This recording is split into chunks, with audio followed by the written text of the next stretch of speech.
Hello, everybody. My name is Chris, and welcome to our next great adventure. Now, you all voted between all 319 of you, choosing between Dragon Age Origins and Baldur's Gate 3. You thought it was so funny that you kept it at 50-50 for 2 weeks straight. You thought it was just a bunch of silly individuals out there goofing around. We were keeping it at 50-50, so I had to make a call. I had to make a choice for you, and I had to choose what our next adventure was. And so, in the vein of great RPGs, great open world experiences like The Witcher 3, and riding Roach around in the wonderful open worlds and experiencing so many different things, we're playing Barbie Horse Adventures because that's what you deserve, right? That's what you get for keeping this 50-50 like some kind of joke.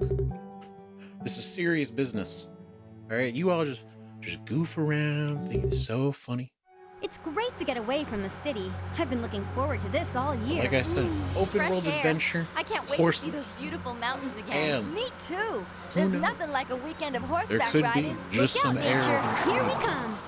Silver Valley Stables. This is it. I just want to let you know, you did this to yourself. Hi, Mrs. Hepburn. I'm You did this. so glad you're here. You made it just you- before the rain. Rain, but it's such a beautiful day. Indecisiveness. It's the It's a horses. dangerous thing. They always know when a storm's brewing. Well, you guys are nice Look at and it, beautiful. dry. Oh my but God. what about the horses in the corral? I hope you Mrs. guys are ready. Hepburn? This is gonna be Don't a worry, fun Barbie. adventure. This is Horses gonna be great. don't mind a little It's a rain. horse-based Let me show adventure. you to your rooms. It's going to be a long day tomorrow. Oh God. All right. This is. Wait a minute. This is just get interesting.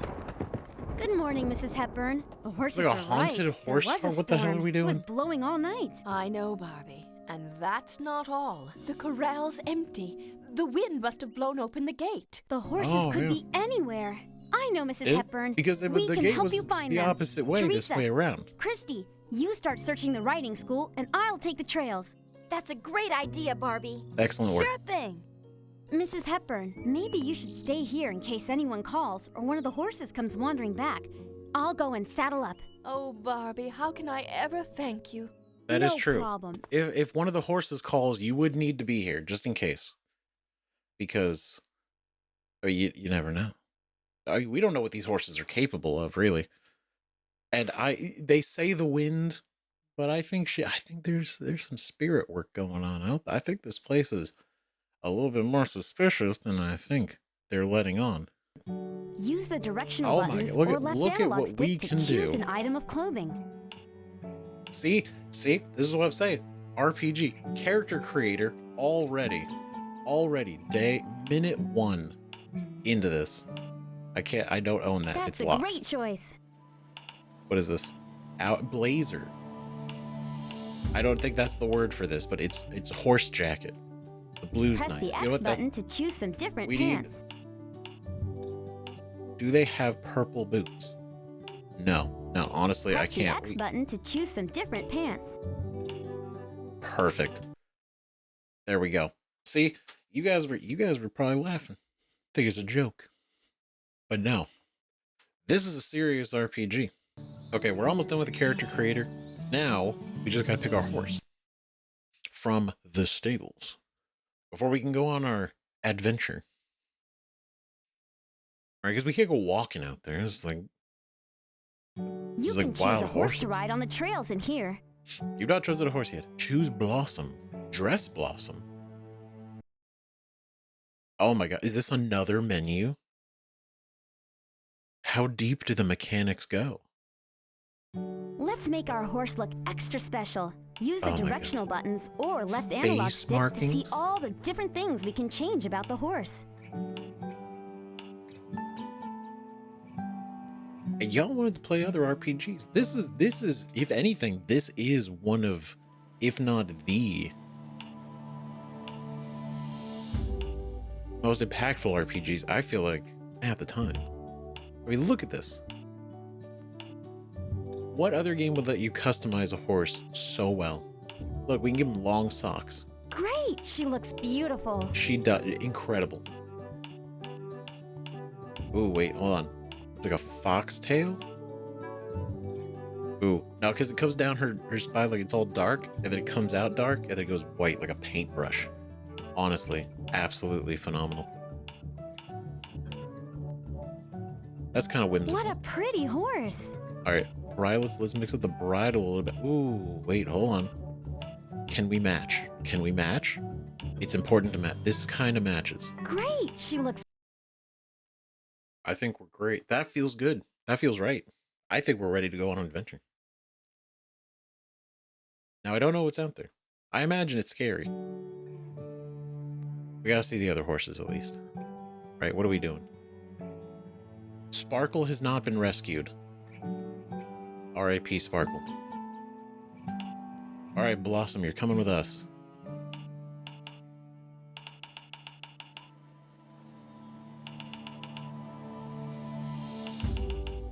Wait. Wait, your chosen horse is Blossom. Okay. Are we done? Blue bell not red. Okay, we got our horse. Okay, we selected it. I was expecting a transition, you know? I mean, I feel like I was expecting a transition. After pressing, like, we selected the horse. But, I mean, I'm not crazy, right? Where you were expecting a transition, I would expect a transition. You should expect a transition. Hello, everybody, my name is Chris, and welcome, at long last, to Baldur's Gate 3. No, stupid. Hello, everybody, my name is Chris, and welcome, finally, at long last, to Baldur's Gate 3. It has been so long. It has been so long. Many of you, have requested this for at least over a year. Some of you 2 years ago were even saying, Baldur's Gate 3, gotta play it. Now, I've been waiting to play this since 2020.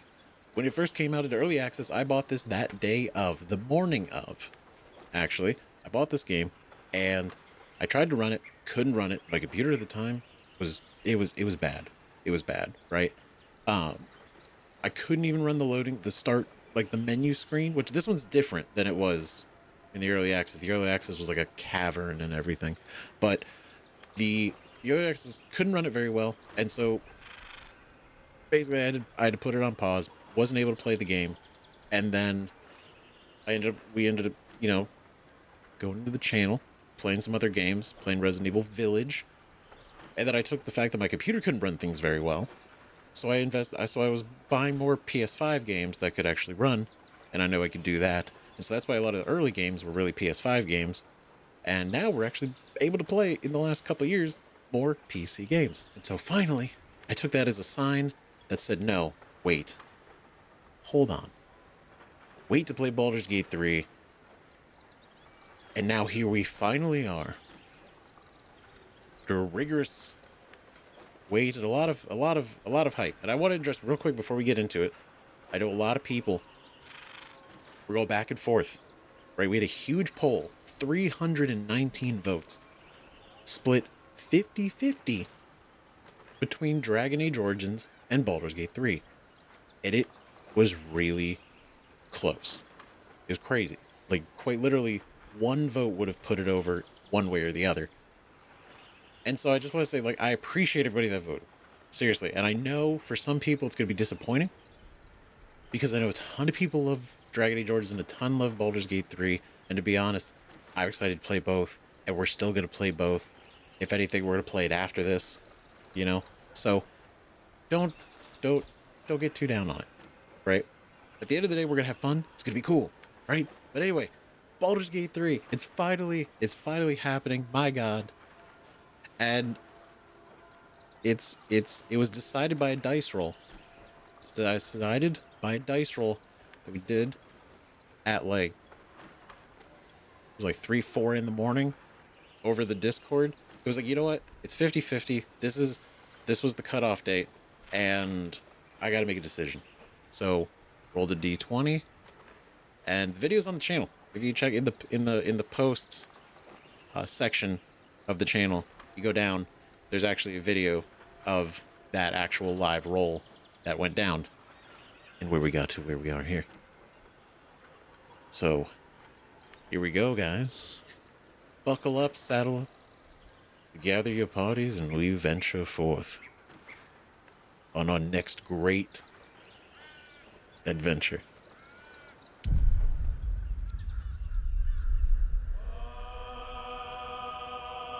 shit. That's so cool. That's so sick.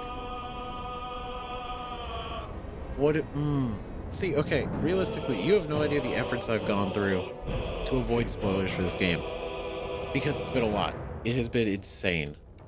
I haven't even looked at the patch notes that have been coming out for this. So this is gonna be this is literally me going from early access, like the day like 1 and 2 to now. so yeah. Oh, it's gonna be cool. Okay. I think I need to invest with the options, and then I think we'll be okay. Oh, we're ready. We're ready. We're going in. All right. Everything. I got everything maxed out. So we're gonna go in. We're gonna go in all in. And I'm hoping I don't have to pull it back. Right? So we'll see. Let's do this. Ooh. Difficulty. Oh my god, there's so many. Explorer, a narrative experience, placing story before combat. Balanced, a balanced adventure full of challenging choices. Tactician, a tough campaign emphasizing. Oh boy, God, is that an indicator for a tough campaign emphasizing strategic combat? Honor, that's sick. That's cool. A fraud and deadly campaign awaits, limited to a single save file. That's pretty sick. That's pretty intense. So you don't get to make multiple. You get one save file, right? And that's it. You don't get to make multiples. Customize your experience. I do, for the sake of acknowledging it, that sounds really cool. Like what you could possibly do with a custom experience. I assume there's a ton of modifiers that you can like mess with. Right, but we're not gonna get into that right now. I think, right, because we explore, balanced tactician. We are no cowards. Tactician. A tough campaign emphasizing strategic combat. We have conquered many challenging adventures already. Expedition 33, Mass Effect the Trilogy, Witcher 3, Gwent Tournament. Right. We're no stranger to strategy.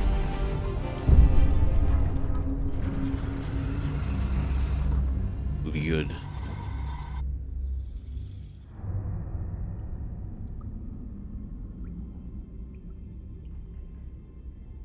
Oh shit.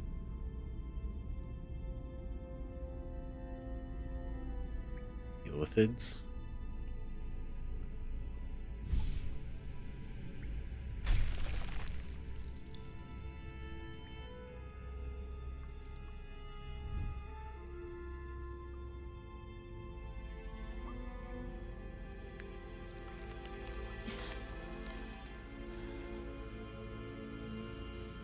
Get Yankee.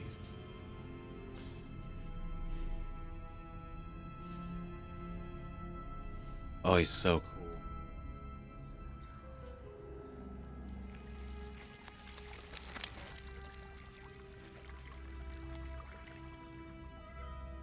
Oh, not the parasite pond.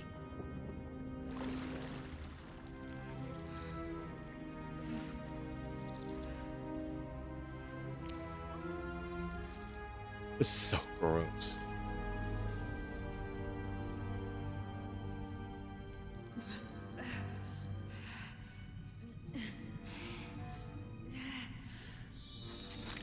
Oh god. Why? No, never mind. You know what? Just kill me. Honestly, actually, I'm good. I'm good. Just go ahead. I don't. That sounds. Oh god, that's right. He's got psych. Yeah. Oh god, why is it? I hate it. I hate it. God damn it. It's so gross. I can feel it pulling your eye open and then like wiggling it. Ugh. God damn it. Enable tutorials. Tutorials can help you learn about the core mechanics of Baldur's Gate 3. Would you like to turn them on? Turn on pop-ups? Of course. Right? We're pretty good, though. Pretty good. Okay, I didn't want to make the intro super long, but I do feel like I need to emphasize. I'm a huge D&D fan. Massive D&D fan. If you don't know that, I've talked about it a lot on the channel. I've talked about it a lot recently.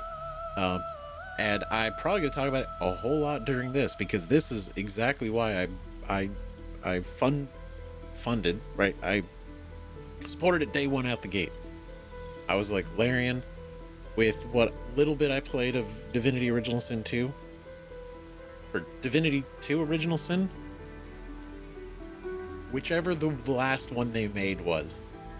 And I said, man, if they make a D&D version of this, it's perfect. And then they got picked up for it, for Baldur's Gate 3, and I was in day one. I was like, let's go. It's so, man, huge D&D fan. Maybe I'll show it at the end of the video. I got a ton of stuff on my shelf. I got so much D&D stuff. It's crazy. But this is it. Character creation, fantastic. Origin. So these are the origin characters. So these are the ones that are pre-made, and then you can make a custom one. Which obviously we're gonna make a custom character, right? But it is interesting. The origin characters: Asterion, Lae'zel, Gale, Shadowheart, Will, Karlach,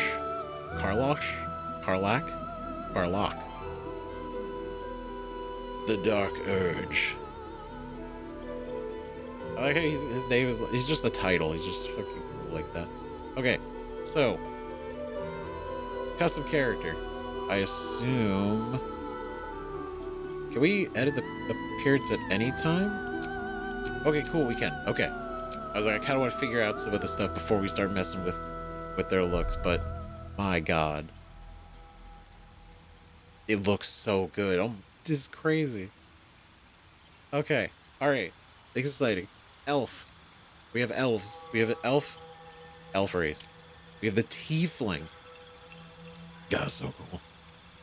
One of my favorite races. Right. I love them all, but these guys are so cool. Right? Let's go one by one. Right, you guys expect this is character creation. This is gonna be the longest episode we do in this entire game. Elf. With ethereal countenances and long lifespans, elves are at home with nature's power, flourishing in light and dark alike. And then we get the racial features. Base racial speed, you can move 9 meters per turn. And then I'm sure many of you who are watching probably know that. If you don't, speed it's not exactly like how fast you move, it's distance. But because of that, yeah, without getting technical, that's basically it. Right? I can talk about D&D all day. I'm going to try to keep this going, though. Elven weapon training. You have proficiency with a long sword, short bow, and long bow. So, innate weapon training with real cool shit. Dark vision. You can see in the dark up to 12 meters. Now, I do wonder how dark vision works here. Is it the same as in 5th edition, where it's like bright light up to a certain point and then dim light beyond that, or is this straight up like you see in the dark? Right, and then Fey ancestry. You have advantage on saving throws against being charmed, and magic cannot put you to sleep. That's pretty cool. That was not bad. Alright, Tiefling. Descended from the devils of the 9 hells, Tieflings face constant suspicion and favor. Thankfully, their arcane abilities make them natural survivors. Yep, essentially all you had to do is, in some part of the bloodline, there had to be just some drop of demon blood in somebody. In one ancestor, at some point, and it can manifest in any way. You could have completely, like, human family forever, and then just out of nowhere, you'd have a tiefling kid. It's wild, right? Obviously, because it comes from, the devils of the 9 hells. They're innately treated with suspicion, which I think is not fair, because they're wonderful. I mean, look at them. Beautiful. Base racial speed 9 meters per turn, dark vision, and hellish resistance. Resistant to fire damage, take only half from it. Beautiful thing. Drow. The Dark Elves of the Underdark. Driven to the Underdark, most Drow have adopted a ruthless pragmatism, while the Lothsworn delight in the goddess's evil tenets. The Seldarin reject her attempt to overthrow the leader of the Elven Pantheon. Yep, so there's the followers of Wolf, Drow, and then there's, you know, the city of like Menzoberranzan and everything.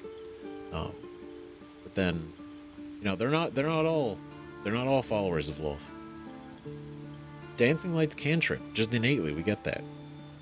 Concentration, eliminate a 9-meter radius for 10 turns, 18 meters out. Pretty cool.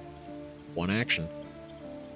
Base speed 9 meters per turn. Drow weapon training, proficiency with rapier, short sword, and hand crossbow.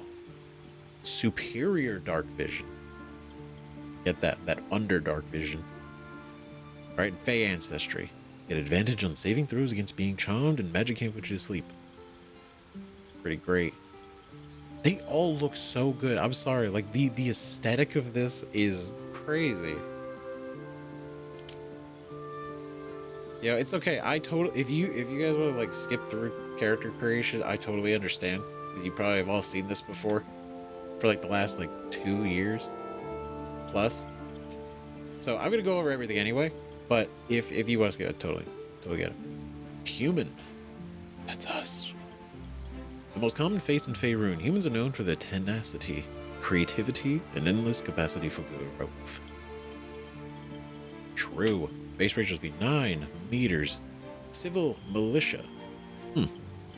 You have weapon proficiency with spears, pikes, halberds, and glaives, and armor proficiency with light armor and shields. That's interesting. So elf, drow, and tiefling don't get any race-based armor proficiencies. Human versatility. Select an additional skill to be proficient in. Your carrying capacity is increased by 1/4. Well, by the way, the quarter is only like this big, so it's not going to be like a huge help increasing it by 1/4. But I get, you know, we'll take everything we can. Right, 1 extra coin. The Gith Yankee. Opposite the Gith Zerai. With a ruthlessness born from mind flayer enslavement, Gith Yankee ride the astral sea atop red dragons, bringing their silver swords and psionic might to bear against any trace of the Illithid menace. Their history with Illithids, I find, is so fascinating. In the way that they broke free, and they're in this like almost eternal conflict, right? They are quite literally hunting down Illithids. And Illithids are incredibly powerful. And it's just so, they're so badass. Alright, what do we got? Astral knowledge. Gain proficiency in all skills of a chosen ability until long rest. Ooh, that's cool. So we can just cast it and we tap in to the knowledge and become proficient.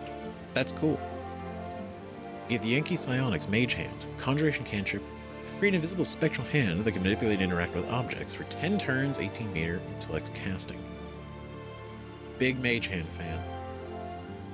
So I can't wait to see if we do choose a class, right, that can class or race or anything that gets this I imagine is gonna be such a cool thing to do.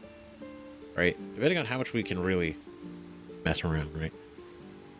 9 meters per turn speed, and then Martial Prodigy. A lifetime of relentless training gives you armor proficiency with light and medium armor, as well as proficiency with the short sword, long sword, and great sword. Big great sword fan. I'm sorry, they look so good. Like seeing all these guys in 3D is great. Like the artwork in the books is really good, but it's wild. Oh, you guys are so cool. Dwarf. As durable and unyielding as their homes of stone, dwarves are some of the finest warriors, miners, and smiths of Faerun. I love dwarves. So cool, too. Racial speed 7.5 meters per turn, so a little bit slower than everybody else. However, dwarven combat training, you have proficiency with the battle axe, hand axe, light hammer, and warhammer. Pretty stacked up right out the gate with that combat training. Goddamn. Dark vision up to 12 meters, and then dwarven resilience. You have advantage on saving throws against poison and have resistance to poison damage. Pretty cool. Alright, then we got the half-elf. Curious, ambitious, and versatile. Half-elves are welcome everywhere, but struggle without a community call their own. To live in between fully elfin. The fully elven communities and the fully human communities. Base racial speed 9 meters. Civil militia, you have weapon proficiency with spears, pikes, halberds, glaives, and armor proficiency with light armor and shields. So basically the same thing the human proficiency get, right? Then we got dark vision, and then Fey ancestry. Advantage on saving throws against being charmed. You can't be put to sleep. And to see, the interesting thing about half-elves is, in my mind, it's essentially... So you still get the speed and the civil, like the weapon and armor proficiencies of a human. You know, you trade off this, you don't get an additional skill. You trade that out to get dark vision and Fey ancestry. And it's so rad. Right? Halfling. Small yet capable. Halflings prefer the comforts of home and hearth. But their natural luck and dexterity make them fine adventurers. That's for sure. Base racial speed, 7.5 meters per turn. We got lucky. Oh, lucky. So good. When you roll a 1 for an attack roll, ability check, or saving throw, you can reroll the die. You must use the new roll. Let's say... I imagine we could only use this like once per rest, right? It's not saying anything that I worry about, but... Oh. Nope. Inspect doesn't let us any more information. But, hey, no. Lucky. Big fan. It's cool. Brave. You have advantage on saving those against being frightened. Big brave. Massively brave. Gnome. Small. Clever. Energetic. Gnomes use their long lives to explore Faerun's brightest corners and darkest depths. So cool. Race speed 7.5 meters per turn, and then Gnome Cunning, you get advantage on Intelligence, Wisdom, and Charisma saving throws. Very cool. And Dragonborn. God. They're so cool. They're so cool looking. Dude. A proud race that values clan and skills above all else. Once enslaved by dragons, they strive to be self-sufficient, not wanting to be beholden to anyone. Not even the gods. Absolute badasses. I love the horn design. This is so sick. It's like, these guys are so cool, right? The fact that you can, they essentially exist in all of the colors of the dragons too. And that determines like breath, like your element, essentially, right? It's just so, they look so good. Half-orc. Creatures of intense, and immense emotion. Half-orcs are more inclined to act than contemplate, whether the rage burning their bodies compels them to fight, or the love fulfilling their hearts inspires acts of incredible kindness. I love the half-orc. They are so cool. There's so much potential in every single one of these. And oh my god, it's so cool. So what do we, I didn't even look at this one. He just gets speed because I guess most of it's tied to everything else. So I guess that's fair. Right? So we get dark vision 12 meters. relentless endurance. Once you reach 0 hit points, you gain 1 instead of becoming downed. That's so cool. I love it because they're actually keeping a bunch of this stuff from actual, the 2014 version of D&D. So it's like the fact that I recognize all this stuff is so cool. Savage attacks. When you land a critical hit with a melee attack, a melee weapon attack, you deal an extra dice of weapon damage. And that's just hands down, just cool. Just straight up, you do. I imagine it's probably like per rest, but regardless, the fact that you get a crit and then you just do an extra weapon damage die just for it. So it's so good. And now we have to pick. Now we gotta pick. Right? And I was looking, right? We were talking on the Discord about this. So if you want to join the Discord, you have a chance now. It's down in the description. Go pop in. Doesn't cost anything to join. Right? And we were talking in the Discord and shooting around ideas like what would I make? And I was thinking about like a lot of the characters I made in D&D. Like I've made a lot of D&D characters, like so many. I have both a digital notebook full of them, and I have like a physical notebook full of other ideas. Ones that I've actually like fully done out and played. Others that are ready to play, just haven't gotten a chance. And there's some cool ones. So I've really been thinking, this is one of the hardest decisions we're going to make in this game. Is who are we? And for how long are we? Right, but then should we pick a class first? I don't know. It's funny because the way I create characters, I probably is I try to come up with a concept first before I go, like, who are they? What are they like? How are they? Where do they come from? What would be an interesting like upbringing? Where would they live in the world? Based on where they live in the world, what would they get into? What would they get up to? What kind of professions exist out there? What would influence them?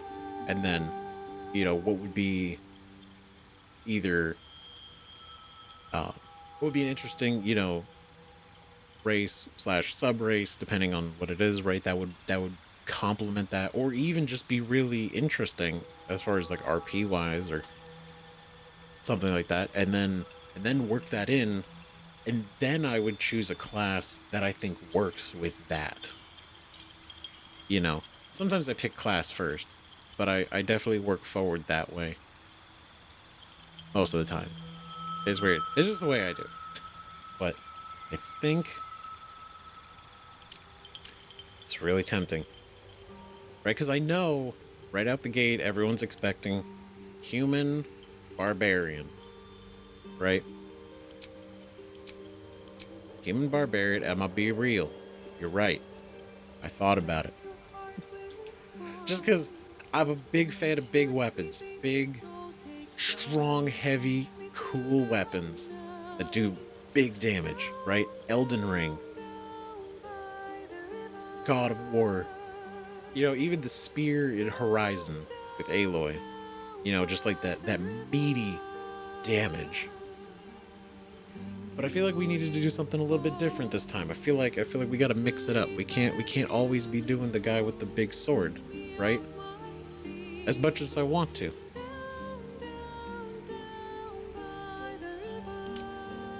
Because like dwarf would be badass. 100%. It'd be so sick. But and obviously like half orc could be really cool too. Right, I don't know how much RP is really built into this, like I don't know how much of you can't really probably build too much of a background for your character, but you make a lot of choices, and the way you interact with world building, your story from here on is essentially the idea.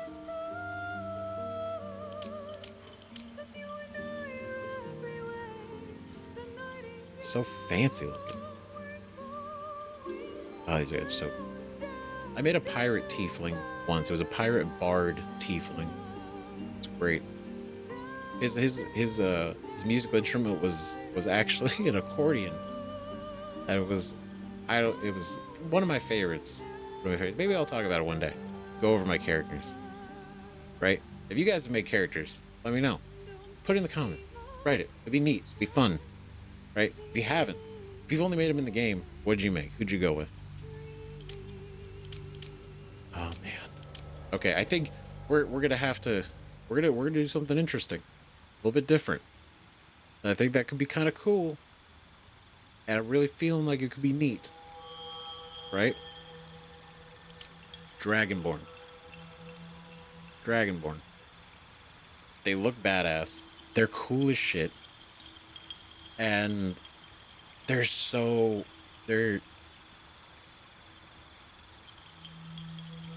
there's just so much cool potential with these guys. Man, I feel it. I feel like we can do some cool stuff. I don't know if we want to be a barbarian though. Right? Because let's look at the subraces. Right? Let's look at the, you know what, actually, can we look at the subraces for everybody? Before we get too crazy, right? High Elf and Wood Elf. I have heirs of the mystical Feywild. High Elves value magic in all its forms, and even those who do not study spellcraft can manipulate the weave. And as a High Elf, you get Firebolt at level 1. Pretty cool. That's a great standard starter. Right? And if you don't, just in case anyone here who's not played who's not very familiar, Cantrip is essentially a spell that doesn't cost anything but a turn. Right? It doesn't cost you, because you have spell slots and then you have cantrip spells. Spells that are spells of various levels use spell slots. Cantrips are just free. You just use them. I'm gonna try not to make it too confusing. So, Wood Elf. These elves spend their reclusive lives in Faerun's forest. Decades of training in archery and camouflage are enhanced by an otherworldly swiftness. Fleet of foot. Movement speed is increased by 1.5 meters. Speedy. So High Elf, more magic. Wood Elf, speedy. Running through the woods. Right? Oh my god, then you get to actually change which cantrip you get at the beginning. Oh, these are cool. Oh my god. These are so cool. I mean, like, literally, True Strike, Shocking Grasp, Minor Illusion, Mage Hand, you got Bone Chill, right? Oh, Booming Blade, Blade Ward, Friends. Dude.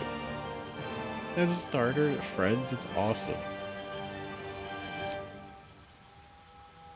Okay, the Tiefling subraces. Oh, yes. Asmodeus Tiefling. Asmodeus Tiefling, bound in Nessus, the deepest layer of the Nine Hells, the ninth layer. These Tieflings inherited the ability to wield fire and darkness from the Archdevil Asmodeus' infernal bloodline. He's the Lord of the Nine Hells. He's not just some guy. He's not just any demon. He's not just any devil. He's the devil. Produce flame. Flame in your hand sheds light 9-meter radius and deals 128 fire damage when thrown. Very cool. Until long rest. Okay, so you use it once. That's pretty sick. Mephistopheles. That's cool. Descended from the Archdevil Mephistopheles. These tieflings are gifted with a particular affinity for arcane magic. And you get Mage Hand. That's sick. Sorry, there's a lot of cool shit. It's great. Mephistopheles, he's the lair. He's the Lord of the 8th layer. Literally, he is second to Asmodeus. There is nobody but Asmodeus above this guy. Right? Zariel is the current. I would assume it's still current. I don't think they've changed it. She's the leader of she's the Lord of Avernus, fallen angel. Tieflings from Zarya's bloodline are empowered with martial strength and can channel searing flame to punish their enemies. You get thaumaturgy. Hell yeah. Get advantage on intimidation and performance checks. Alright, let's check out the drow. Subrace, Lothsworn drow. Lothsworn, raised by a Loth cult in the city of Menzoberranzan. I like they actually. Cool. These drow embody the virtues of their corrupt and merciless goddess. Loth marks her followers with a bright red eye, so those in the Underdark will learn to fear them on sight. That's cool. I wonder, could we possibly get it somewhere? Ooh, the Seldarin drow.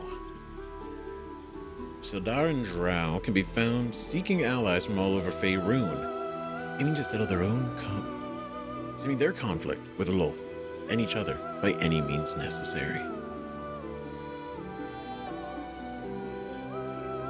I like that. Alright, we got no, they're just human. Yeah. Oh, okay, so the Githia, it's just straight. There's okay, cool. Not that I'd expect there to be Githzerai, right? Those guys are not that the Githyak are super like good dudes, but they're kind of more good dudes than the Githzerai, right? In their whole system. Dwarf. Ooh, gold dwarf. Ooh, there's 3. These dwarves are known for their confidence and keen intuition, the culture of their deep kingdom values family, ritual, and fine craftsmanship. What do we get? Dwarven toughness. Wait, did I not? Oh, these don't come with anything. Oh, that's interesting. Ooh. Okay, so the gold dwarf, you get Dwarven toughness. Your hit point maximum is increased by 1 and increased by 1 every time you gain a level. Very cool. So every single level you get 1 maximum regardless. That's cool. Shield dwarf. Greed losses in ancient wars against goblins and orcs have led these dwarves to adopt a cynical mindset, and they will endure anything to restore their ancestral homelands. Very cool. Dwarven armor training. You have armor proficiency with light and medium armor. Very nice. Dwergar. Once enslaved by the eldritch mind flares, Dwergar adapted to freedom with harsh practicality. Their cold demeanors and gift of stealth are well known throughout the Underdark. It's real unfortunate. But there's a lot of places where they have actually broken free, but I mean, you're not the same. Superior dark vision. 24 meters. Dwergar resilience. You have advantage on saving throws against illusions and against being charmed or paralyzed. That's actually pretty cool. Hell yeah. Alright, half-elf. What do we got? Ooh, shit. Hi, half-elf. Hi. A touch of the Feywild remains in half-elves with his bloodline, and even those untrained in magic possess a hint of wild power. Firebolt. Wood half-elf. Like their wood elf parent, these half-elves have a quickened stride and an eye for stealth. Yet many break away from the isolation in Faerun's forest to explore the rest of the realms. Neat. What do we got? Yep, speedy. So basically the same, they get kind of the same traits as their elf half, essentially. Right in this dancing light? Yeah. So drow half-elf. Most half-elves result from the liaisons between the Seldarin drow and surfacers. While half-drow inherited a few magical gifts, they aren't usually raised in the Underdark. No problem. We're gonna make man, do we want a dragonborn? I'm so having a hard time picking now. Because they are so cool. But that it's like the dwarves are cool. The drow are cool. Everyone's cool. Oh god. This is why it was hard. This is why it was hard. We were talking about it in the Discord, and it was so tricky to come up with for me. All right, halfling, what do we got? Lightfoot halfling. Stealthy but social. These halflings travel all over Faerun to make a name for themselves. Hell yeah. Naturally stealthy. You have advantage on stealth checks. Yep. Definitely. Performing artist. Strong heart halfling. Legend has it the dwarven blood gave strong hearts their hardiness, resistant to poison, and wellsprings of endurance. These halflings easily hold their own. Strong heart resilience. You have advantage on saving throws against poison and resistance to poison damage. Very cool. Big fan. Gnome. What do we got? Rock gnome, ooh, forest gnome, and deep gnome. So, rock gnome. The most commonly seen gnomes on Faerun's surface, rock gnomes are named as such for their hardiness and affinity for metal. Like a monomarth. And kill switch engage. Dark vision. Can you see in the dark up to 12 meters?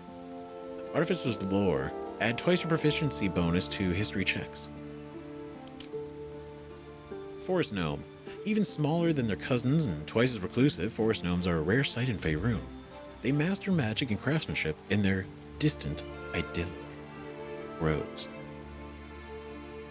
Speak with animals. Ooh, such a good one. That's never not a cool spell to have for literally anybody. I can only imagine how much you could use that in this.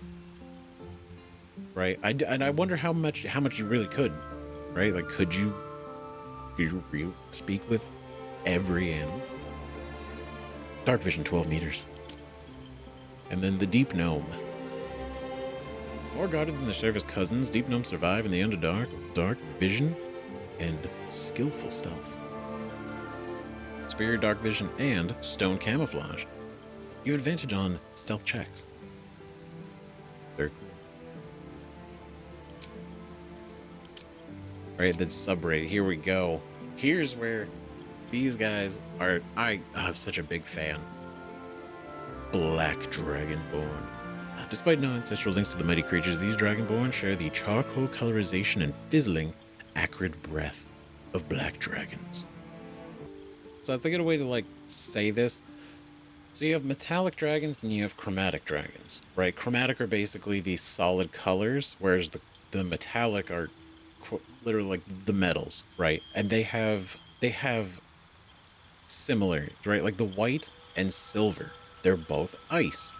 However, the chromatic dragons are definitely more evil aligned with their god Tiamat. And that the chromatic or the metallic ones are allied more good with Bahamut. Those are basically just rough alignments that they often can be found in. But you never know. You never know. Never truly know. Right, so the black dragon born can do acid breath, 2d12 acid, 2 to 12 acid damage by rolling 2d6 dice. Speak forth a cone of acid. And it's a save. Draconic ancestry, the blood of ancient dragons flows through your veins. You are resistant to acid damage. So basically, whatever type we are, we're resistant to that damage type, associated with that dragon. Right? So we got blue. Ooh. Wait, are the horn... Can we do any horn style? Or are there going to be, like, color-specific horn styles? Ooh. These guys are cool. Big fan. They're so cool. Blue Dragonborn. Despite no ancestral links to the creatures, these Dragonborn share the deep sapphire scales and charged, crackling breath of blue dragons. Lightning breath. Yeah. It's so cool. Resistant to lightning damage, do lightning breath. Brass dragon. Ooh, they're actually really shiny. That's so good. That's so cool. They actually have the sheen. Right? They share the burnished ochre hue and flickering fiery breath of brass dragons. Fire breath, resistant to fire damage. The bronze dragon. Very bronze, right? But these dragonborn share the shining sepia scales and sparking breath of bronze dragons. Right, so as we saw before, blue dragons, lightning, bronze dragons, lightning. But it's cool. They look incredible. Copper dragons. Copper dragons, they share the pink gold coloration and corrosive breath of copper dragons. So they also do the acid. They do acid. That's not what I meant to say. They might, but I mean, I'm not going to judge. Gold dragonborn. These dragonborn share the resplendent shine and roiling, blazing breath of gold dragons. Fire breath. Incredible, right? Brass. Gold. But the thing is, 2d6 fire damage, fire breath. This does 2d6 of fire breath. Right? This is a cone. This is a column. There's a difference. And it's important though, that difference, when you're picking these guys, if that's something you're trying to focus on. Right? Green dragonborn. That's cool looking. It's like a matte green too. Neat. These dragonborn share the brilliant emerald aspect and stinking putrid breath of green dragons. Poison. Poison breath. And resistant to poison. Red dragon, the most iconic color of dragon. Red dragonborn share the bright scarlet likeness and roiling, burning breath of red dragons. And the silver dragonborn share the glinting shine and scorching cold breath of silver dragons. Pretty cool. Frost breath. A white dragonborn. These dragonborn share the snowy aspect and frosty breath of white dragons. And see, there's so many cool options you could do, right? I'm trying to think, which would we pick? Because I'm a big fan of cold.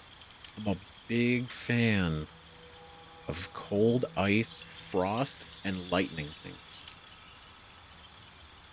So innately, I'm tempted for the blue dragonborn in the silver. Right?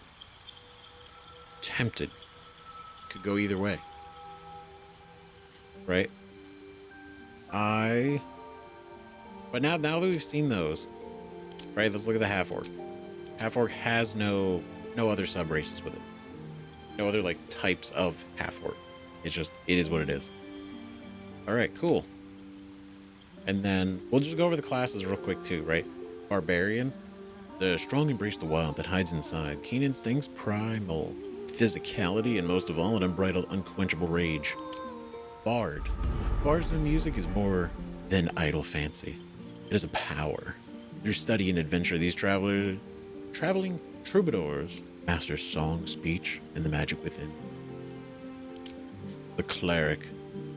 Clerics are representatives of the gods they worship, wielding potent divine magic for good or ill. Clerics are so cool. They are hands down one of my top favorites. I'm a big fan of a lot of these, basically all of them. But in my top, clerics in the top 5. Druid. Druids channel the elemental forces of nature and share a deep kinship with animals. Mastery of wild shape allows them to transform into beasts from all over the realms. That's actually kind of cool. That's cool starting here. At a wild shape, it's cool. So many cool things. Fighters. Fighters have mastered the art of combat, wielding weapons with unmatched skill, wearing armor like a second skin. Right, and they get second wind. And obviously these guys come with a bunch of their own, like, special cantrips and spells that you can change. Right? You can select the ones that they give you. Obviously Barbarian you're kind of stuck with. But for like bard, cleric, druid, right, I guess you get all these. Actually, you might actually get all these instead of one of them. That's actually kind of cool. All right, nice. The monk. I'm a sucker for the monk, man. These guys are so sick. Oh, let's get a full shot of all these guys. I didn't realize it was still zoomed in. We didn't get to appreciate.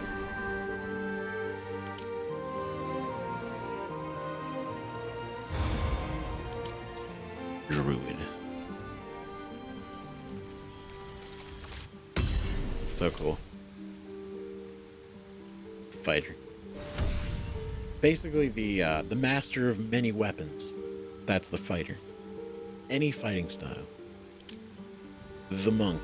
Super cool. Some reach enlightenment by languid meditation. Others do so in the heat of battle. Monks manipulate ki to empower their own strikes and debilitate their foes. Paladin. The holy warrior. A promise made so deeply that it becomes divine in itself, flows through a paladin. Burning bright enough to inspire allies and smite foes. Right. The oath that you take. Ranger. Rangers are unrivaled scouts and trackers, honing a deep connection with nature in order to haunt their favorite prey. Man. I'm a sucker for a ranger. Really am. Obviously, like, the vision is always, you know, it's always Aragorn from Lord of the Rings.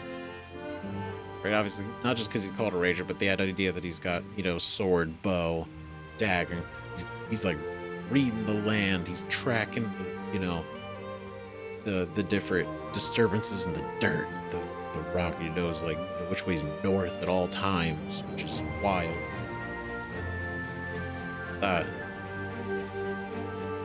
Rangers are rad, thematically, right? And you get a fine familiar just straight out the gate. Love it. Rogue. With stealth, skill, and uncanny reflexes, Rogue's versatility lets them get the upper hand in almost any situation. Go to sneaky, stabby boy. Sorcerer. Big fan. Sorcerers are natural spellcasters, drawing on inherent magic from a gift or bloodline. So sorcerer is different than wizard, is different than warlock. It's closer to warlock than it is wizard. Sorcerers, they get their power essentially from inside, within either their ancestry, their bloodline, their heritage, something essentially like activates inside them in a way, right? And that's where they gain and get their magical power from. Whereas with a wizard, they are capable of wielding and manipulating magic, but it is through knowledge, study, and practice, right? They learn to use magic, whereas sorcerers are, in a way, you could say, like, they're born with it, so they kind of have the natural advantage. But wizards are so strong. It's crazy. The warlock. Bound by a pact to an all-powerful patron, warlocks trade their loyalty for supernatural abilities and unique magic. And wizard. Wizards master the arcane by specializing in individual schools of magic and combining ancient spells with modern research. Always a sucker for a warlock. Warlock, wizard, sorcerer. Man. Such cool stuff. Right, obviously, like, the wizard is the spellcaster. So for those who haven't played this game yet, and you're like, you want to go all in on magic, like big magic, wizard. That is the guy who's going to get the most spells, the most magic, variety, versatility. Just straight up. Right? And there's such cool things you can do with these three. Right? Because, like, Paladin has some casting, but it's basically an emphasis on melee with casting and holy enhancement, right? And then you have smite. But then you got clerics who are both physical and casters. Druids who are pretty much casters that can use melee, like shillelagh, like this one, right? Basically makes their staff or club magical. It hurts. Right? And bards are casters too. Bards are rad. You know, everyone can cloud on a bard and be like, oh, it's just a dude that makes music and dances around. Maybe. Maybe he is. Ain't nothing wrong with that. We all like Jaskier. Right? We like Dandelion from The Witcher 3. We're a fan. Even though he's kind of aloof, he's a silly boy, but bards can be really, really tricky, really intelligent. Most of the time they are incredibly intelligent. Not to be underestimated. Not at all. No joke. And then a barbarian is just absolute powerhouse of just raw power and rage. Man, so let's go over the classes. I think we gotta make a choice. We gotta make a choice right now. Okay, after careful deliberation with myself here for an unspecified amount of time, going back and forth, I decided to be kind of cool, right? Because a lot of the games we do, a lot of things, it's a lot of melee. It's a lot of melee classes, right? God of War, Horizon, right? We did, you know, for all intents and purposes, Expedition 33. Still a lot of melee. There's some caster in there, but it's mostly melee attack. So I think it'd be cool, you know. And even in Mass Effect, right? We were sniper, right? Infiltrator. I think it'd be cool to go in with a spellcaster. I think it'd be cool with a spellcasting class. It'd be different, mix it up, you know? Do some cool stuff. And thinking about that, I thought a cool one would be, because it's different and it could be some cool RP moments, who knows, right? Sorcerer. I love the idea of the, you know, the innate gift or the bloodline magic, right? I love the wizard in the fact that it's completely knowledge and study based, and you can do such cool things with that. And warlock, yes, it all comes from a pact, but the way that you can work those pacts to being a thing, there's a lot of cool potential there too. And for sorcerer, at least for this one, who knows how many playthroughs, but for our first one, I think it would be very cool to go through as a sorcerer, right? And now, because it's a sorcerer, we can pick our subclass right away. And we got 4 options. Draconic bloodline. Your veins carry draconic magic and the result of a powerful dragon ancestor. So somewhere down your bloodline, there's dragon. There's a dragon at some point. And that's such a cool idea you can do a lot with. Draconic resilience hit points. Your hit point maximum is increased for 1 for every sorcerer level. Nice. Draconic resilience, dragon like scales to parts of your skin. When you aren't wearing armor, your base armor class is 13, which is super cool because as a caster, armor class 13, especially starting out, it's fantastic.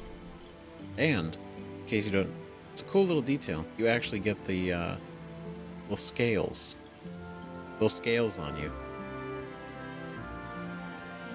And I think that's super cool because you go here. Oh yeah, you can change your ancestor. So right now it's copper. Change it to gold. The gold scales, right? It gives you like a specific type of spell, right? Sleep, bronze, or brass. I mean, then we're gonna go to silver, right? Silver scales, blue scales, black, red, white. It's a cool detail. It's super cool, right? But I think, let's look at shadow magic. You save when you opponent from the shadow fell itself. the light in your soul snuffed out by an unsettling darkness. It's superior dark vision and strength of the grave. You reach 0 hit points and you instead regain 1 instead of becoming downed. So, super rad. Storm sorcery. Whether crackling with the energy of ancient deluges or pierced by gales and hurricanes, your lineage is a strange tapestry scrawled by a tempest. And we get tempestuous magic. After you cast a level 1 spell or higher, you can fly as a bonus action until the end of your turn without receiving opportunity attacks. That's nuts. That's crazy. Just straight up fly that early. Wild magic. This is one of the coolest magic classes. If you haven't dealt into wild magic, it's been a while, so I imagine a lot of you have. But just in case you haven't or you weren't sure, you got it. It's so cool. It's so fun as a concept. I don't know how. I imagine if it works like it does in this game, you get some crazy things happening. Your powers come from ancient forces of chaos. They churn within you, waiting to burst free at any time. The tides of chaos. Activate to gain advantage on your next ability check, increases the chance of a wild magic surge afterwards. And then wild magic. Wild magic stems from the forces of chaos. It churns within the sorcerers that wield it, waiting to burst free. So you're essentially imbued, right, naturally with magic, but this magic is like chaos. It's chaotic magic. It's like raw, unbalanced, unchecked. It's crazy. And so whatever you cast, whenever you use magic, there's a chance that the magic can twist and change and do something it wasn't supposed to do because it's so chaotic. That's so cool. I love that. Ooh.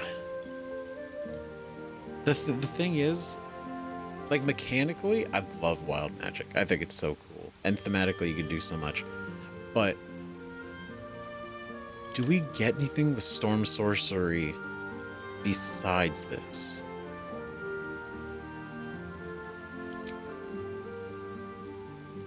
Right? Because so we could switch out some spells.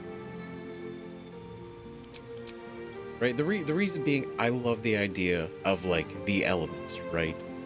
Wind, lightning, rain, super cool, right? Super cool is a theme for a sorcerer.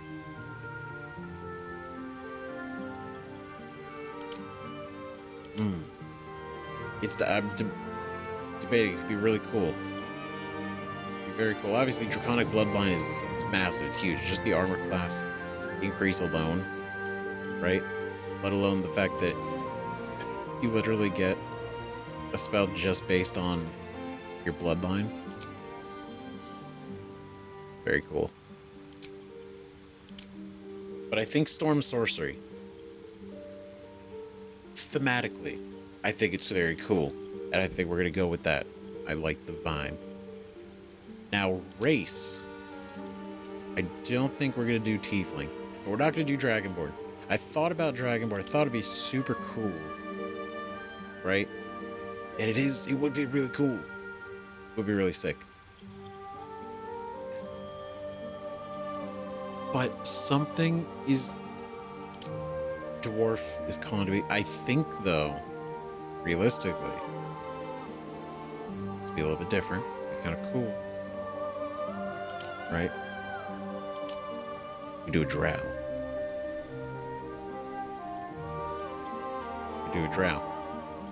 But then you think like, okay, this dude lives underground. Right? Whether he's Lothsport or he's Saldarin, right?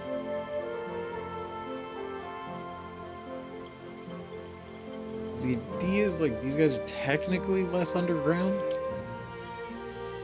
But these guys definitely pull up most of the time Menzo Baranza, but they could obviously go outside, do other things. It's just, you know, it's where the wolf cult based.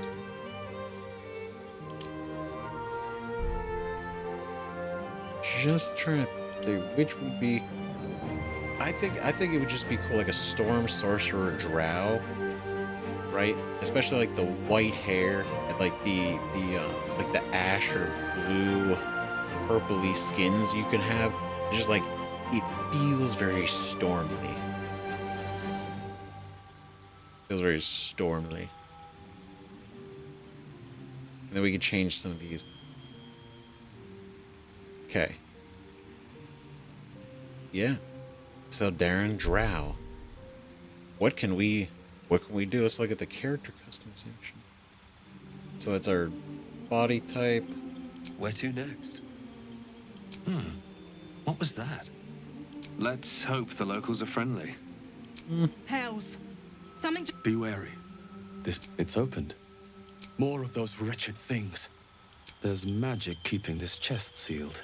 Maybe. I can 3's feel pretty its good. aura. Well, let's hope the locals are friendly.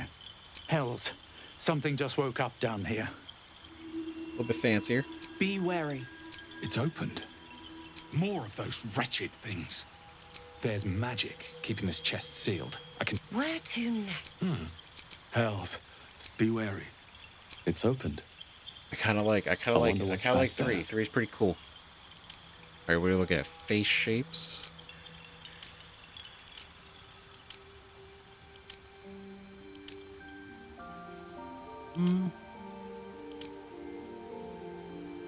Hell of a jawline. This dude got... Damn.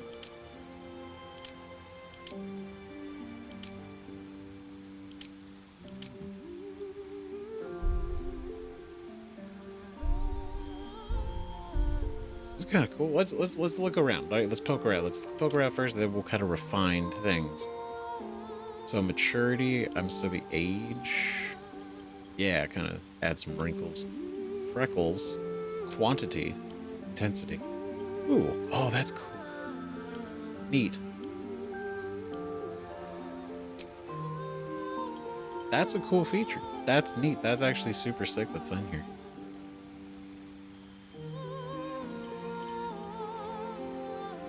Very cool. Alright, body art. Oh, shit. Oh, come on. These are cool.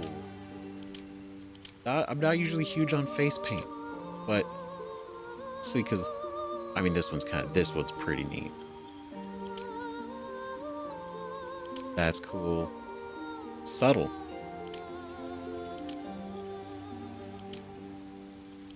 The mark. Ooh, that's kind of cool. Right down the lip. Middle over the eyes. Very culty. Very, very lot of cool potential. Oh, big markers, ritual markers. Very tree, forest-esque. Tentacles or flame? Kind of tentacle, maybe? A single. That's so detailed, I can't even see it. Oh, neat, the Lune. That's cool. Big fan. Cool. Ooh. Hold on now. That's actually just... That actually kind of subtle enough to be pretty cool. Maybe we'll keep an eye on that one.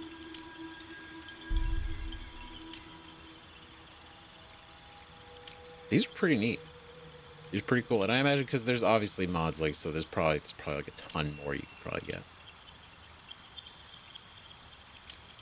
But just out the gate, it's pretty sick.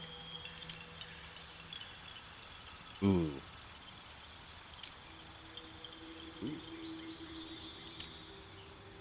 That's why. Oh, it's coming out the eye. That's pretty sick. Ooh. Heterochromia. We have 2 different eye colors. That's so cool.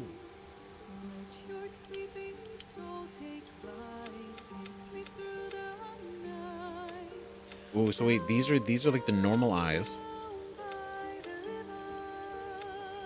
Then these have like the black background. Ooh, wait a minute. This could be super cool. I have a vision. It's coming together. Makeup.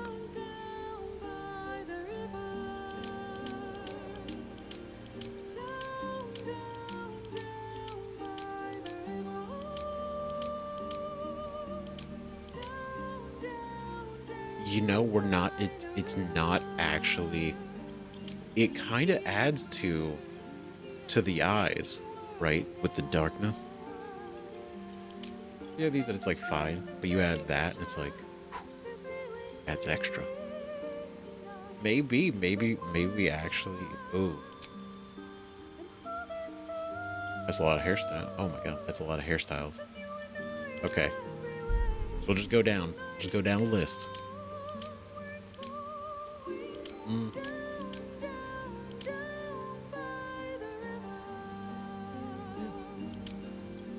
Not bad, not bad. I'm trying to envision it for like our guy here. That's kind of cool. That's the side braid. Could be sick. Shaved in a ponytail. So okay, so like the Geralt, right? The updo. The side short shave. The all shave. The unfortunate. The fancy. Big volume. Very fancy style.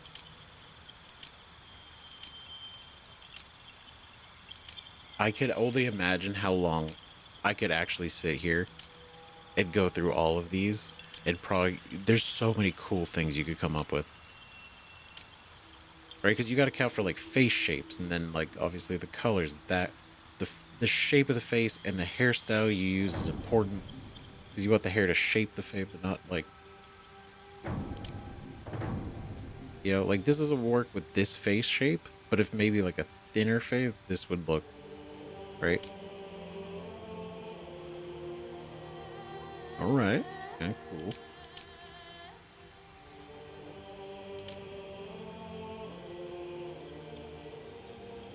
I don't know what that is. That's a nod for him. That's what that is. Ooh, okay. Cool. Currently the up. Alright. Slick back? Yeah, just push back. Oh, the fancy. Also fancy. Different fancy.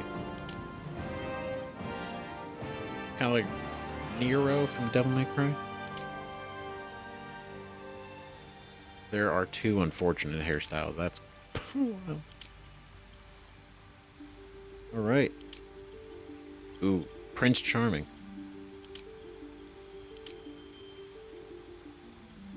Okay, that's actually pretty cool too. That works. Ooh, that's kind of sick. I don't know for him, but there's some cool barbarians and some other ones that could be really sick with that hairstyle. Neat, not bad. Ooh, that feels very fitting. Right, very slick, very smooth. Ooh, flip but the other way. It's not shaved, it's just not braided. That could be cool. Oh, there's so many. This is wild. I knew this was going to take a minute. I didn't think this was going to be like... I mean, you guys probably knew. Ooh, okay. Alright, we got the Chun-Li. Simple. Nice. Just slick back and good. Not too bad. Ooh, Commander Shepard. Oh my god, I actually can. I can make my this is pretty much the exact hairstyle that I used for Shepard in Mass Effect. I wonder if I could recreate him. Not for this playthrough, but just kind of in general. I think that would be so fascinating. Ooh. I'll note that for later. Noted. Neat. Ooh, hold on. Whoa, hello. That's slick. Okay. That's a contender. And here. One ponytail. Ooh, whoa, long ponytail. I could definitely see that for like a. I think it would look cool on a monk. That's it. Ooh, okay. All right, so we've seen everything. So now to actually pick what we keep.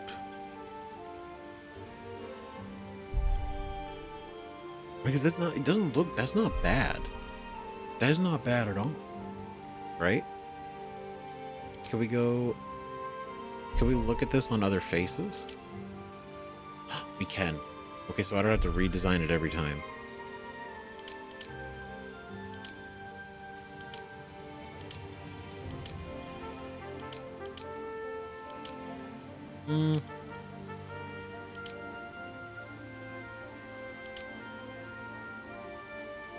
It doesn't look that bad. I don't know about the face tattoo. Maybe. Ooh.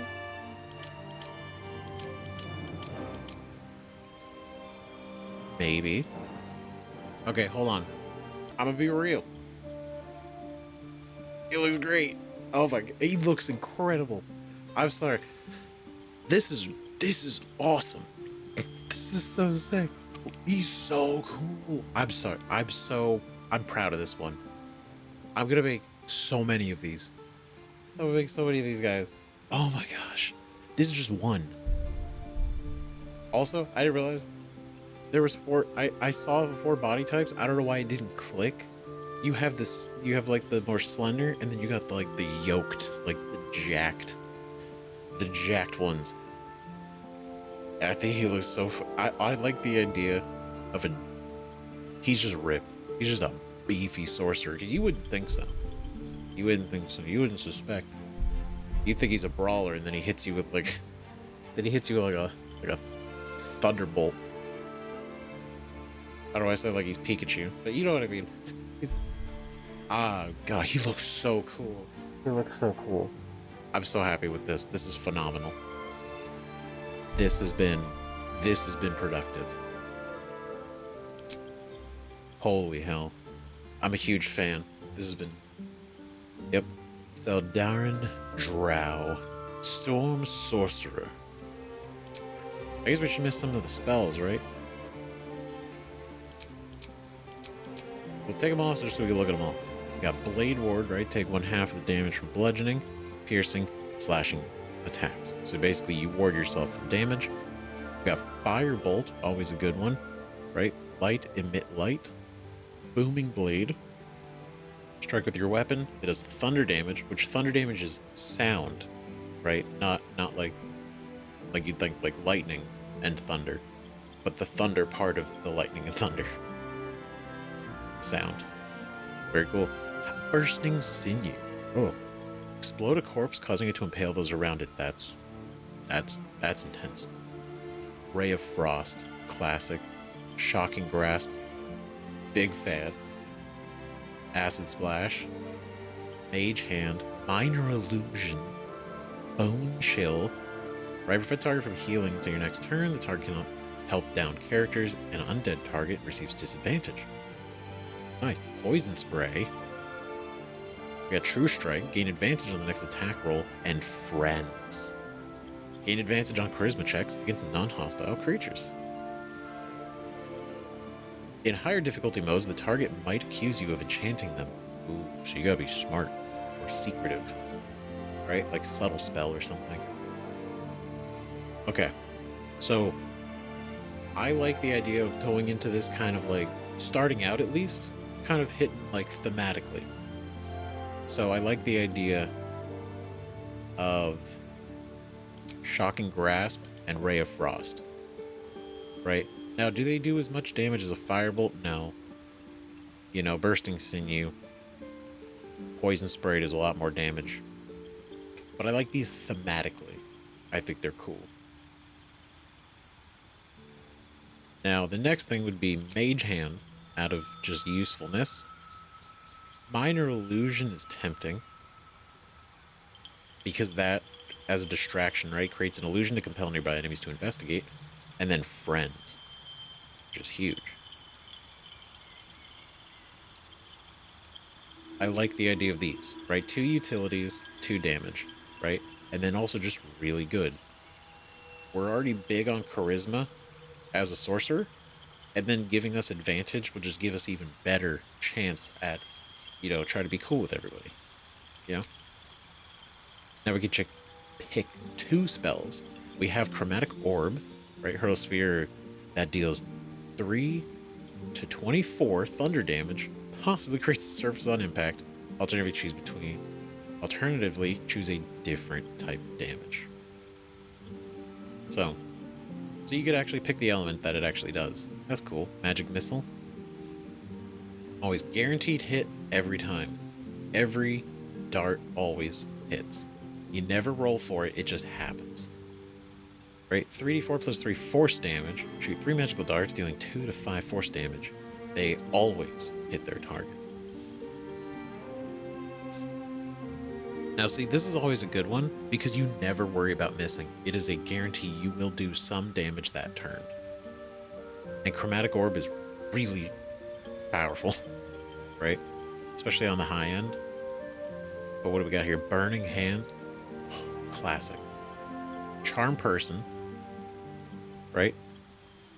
Let's see, humanoid prevented from attacking you, gain advantage on charisma checks and dialogue. Chromatic Orb. We got Color Spray. Blind them. Right? To a combined 33 hit points. Right, so it uses their hit points to calculate who gets blinded. Right? And then we got Disguise Self, magically change all aspects of your appearance. That could be cool. Expeditious Retreat, gain dash immediately and as a bonus action each of your turns until this spell ends. False Life, gain 7 temporary hit points. Nice. Featherfall, another good one. Right, gain immunity to fall damage and nearby allies. So later you jump off cliffs, you jump off ledges. This is phenomenal. Sleep, put creature in target magical slumber. Select targets up to combined 24 hit points. Right, so shield, right, increase your armor class by 5. No damage from magic missiles. Right, Ray of Sickness, a great one. Really good ability. Right. As it possibly poisons the target as well. Ray of Poison. Right, then we got Mage Armor here. Right. Protects the target from its attacks. Increases its armor class to 13 plus Dex modifier. Pretty cool. Target can't be wearing armor though. So it doesn't stack or replace. Right. Enhanced Leap, triple character's jumping distance. That's also incredible. Ice Knife. 3 to 22 damage. Throw a shard of ice that deals 1 to 10 piercing damage. It explodes and deals 2 to 12 cold damage to anyone nearby. It leaves an ice surface. For 2 turns. On miss, the shard of ice still explodes. Now I will be real. Thematically, tempting. Very tempting. To get that one. Fog Cloud. Oh, another good one. The cloud blinds and obscures heavily obscures creatures within it. Thunder Wave, another favorite. Release a wave of thunderous force that pushes away all creatures and objects. And then Witch Bolt. Link yourself to a target with a bolt of lightning. Deal an additional 1d12 damage each turn by activating it. It's concentration, so it just stays up. As long as you keep it up. You know? Ooh, what do we do? Because I don't... Like, Magic Missile is probably a really smart one to have. What feels right? I definitely like the idea of either of these. Ice Knife seems just really, really cool. No pun intended. But then this also, it's like literally lightning. You know, it plays into the storm. Just like this. I know I could be min-maxing, playing stats better, try to, like, you know, do everything. It's not going to be my approach, at least. Maybe down the line, we start having to be smarter about skills and stuff, but...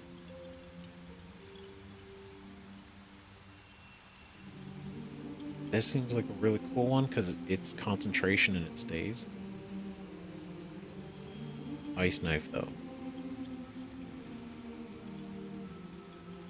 Does 18 meters. Deck save. 18 meters. There is no save. Ooh, so this just works. It just does. That's actually tempting. Right, I assume with the deck save they take half damage. Does it say that?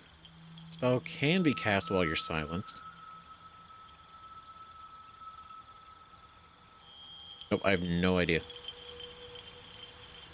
Okay, we're gonna go Witch Bolt. That feels right. And then Feather Fall. Right, because that also plays into the fact that we get the Storm Sorcery ability to fly. We then have Feather Fall, so again, more thematic play. Alright, here we go. This has been huge. We've been doing a whole lot this first episode, but this is how you go. We don't start this willy-nilly. Backgrounds. Acolyte. You spent your life in service to a temple, learning sacred rites and providing sacrifices to the god or gods you worship. Serving the gods and discovering their sacred works will guide you to greatness. And this is where we get skills. Right, so additional skills to what we already have. This is where we get these. So, Acolyte. There's some skills we get just based on, like, some racial skills and stuff like that, but backgrounds are big. Charlatan. You're an expert in manipulation, prone to exaggeration, and more than happy to profit from it. Bending the truth and turning allies against each other will lead to greater success down the road. That's very cool. Yeah, I definitely... The Charlatan is a cool one you could have fun with. Criminal. You have a history of breaking the law and survive by leveraging less than legal connections. Profiting from criminal enterprise will lead to greater opportunities in the future. Right, so we get insight and religion, deception and sleight of hand. We get deception in stealth, and then we go to entertainer. You live to sway and subvert your audiences, engaging common crowds and high society alike, preserving art and bringing joy to the hapless downtrodden. Heights. Your charismatic aura. Acrobatics and performance. Obviously, this is a really good one for the bard, but then also like entertainer, criminal, charlatan.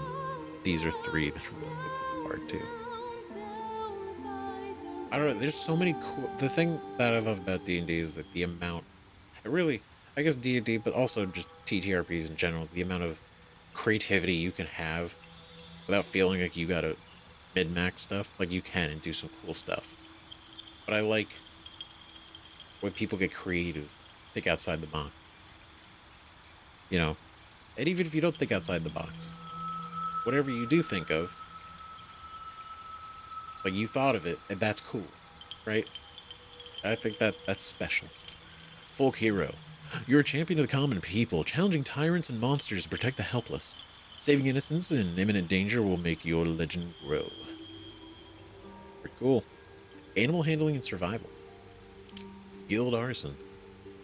Your skill in a particular craft has earned you membership in a mercantile guild, offering privileges and protection while engaging in your art. Repairing and discovering rare crafts will bring new inspiration. Very cool. Insight persuasion. A noble. You were raised in a family among the social elite. Accustomed to power and privilege, accumulating renown, power, and loyalty will raise your status. History and persuasion.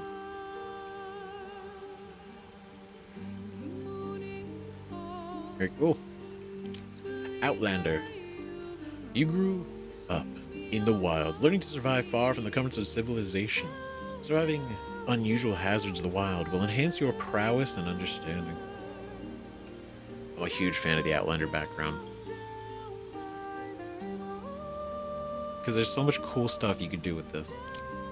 Sage, you are curious, well-read, and an unending thirst for knowledge. Learning about rare lore in the world will inspire you to put this knowledge to greater purpose. Arcana and history. And soldier.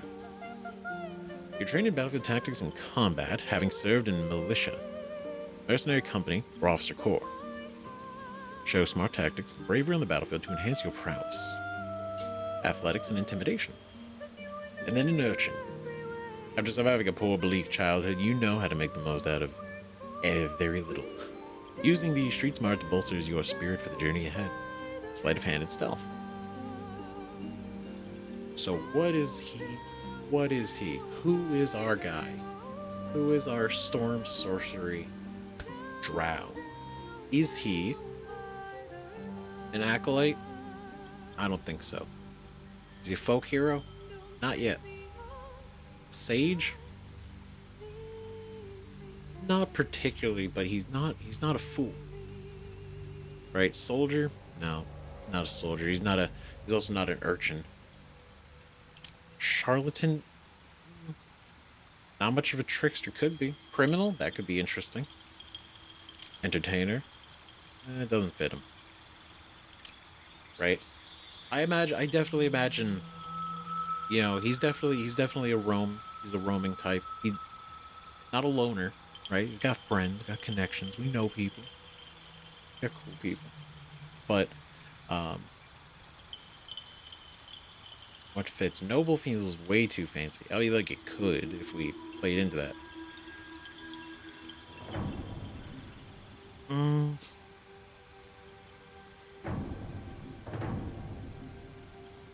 It calls to me. It does. Because I know, like, Sage would work, because obviously we would read about our magic and try to, like, you know, get a better understanding of it. And then Outlander, it feels, or like we're out in the wilderness itself, right? Like embracing the elements of nature, and, you know, really in the elements, literally and figuratively.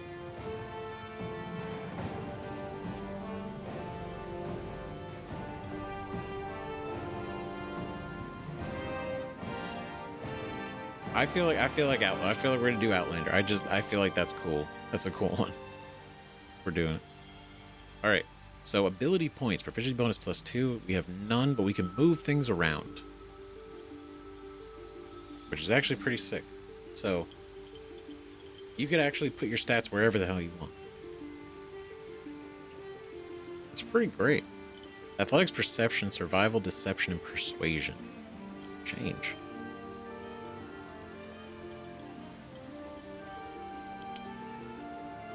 Ooh.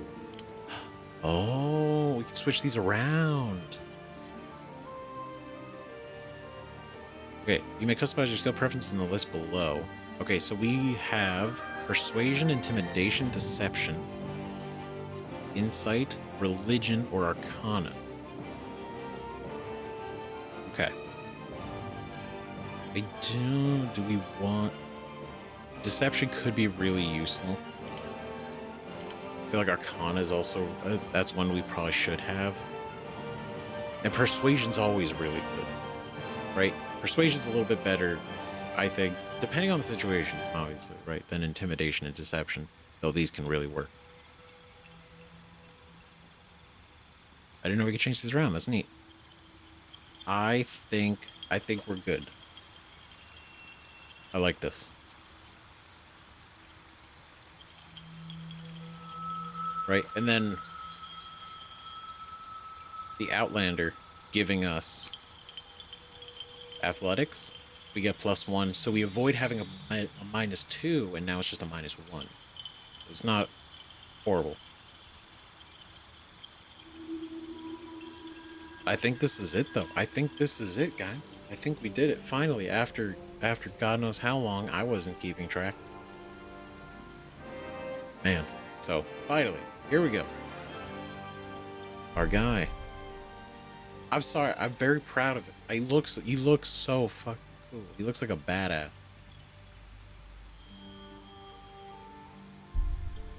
Oh, so cool. Very happy. Okay, edit appearance. We did it. We're ready. Proceed. Oh, we gotta give him a name.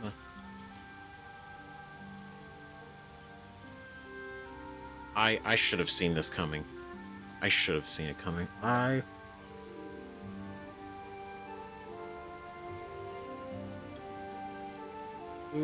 What should his name? What's a good name? I think it kind of works. All right. I was there for a while, coming up with kind of cool, interesting kind of influences and combos. And so I feel this one's kind of cool. You know, it's not perfect, but I also feel like it kind of works, right? Zephon, right? The idea is it's kind of influenced by Zephyrus, right? The Greek god of the wind, you know. But it's not a storm, right? It's not, contrary to the subclass, you know, where it's like really powerful and heavy. You know, he himself is not a heavy-handed individual. You know, he's not smite, you know? So I feel like the influence is there, but it's also not a very heavy name, very like rough, hard name. You know? Zephon. Right? It's kind of airy. You know? Zephon.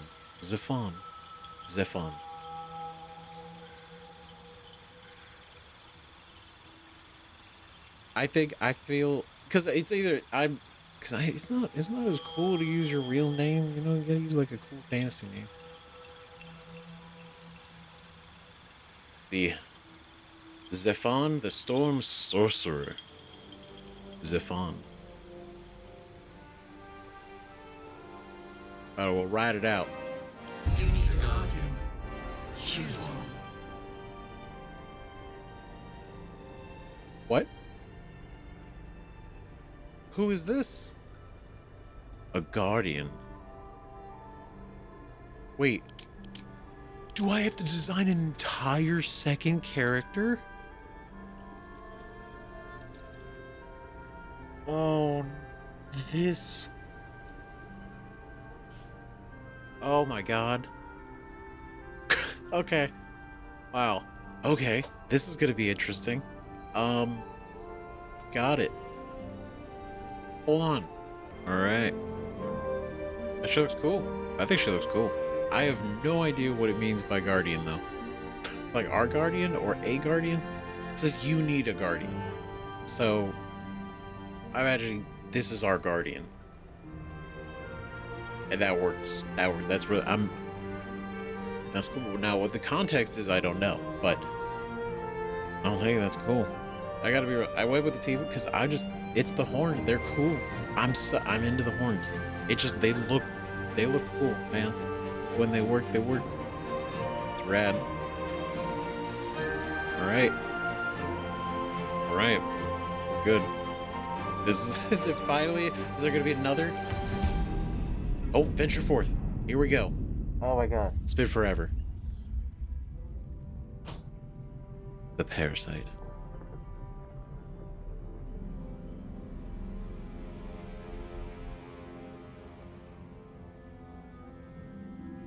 Oh, they're dead.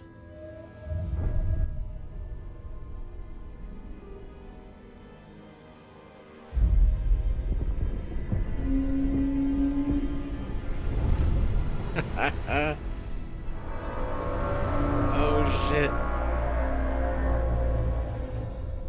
It's a nautiloid.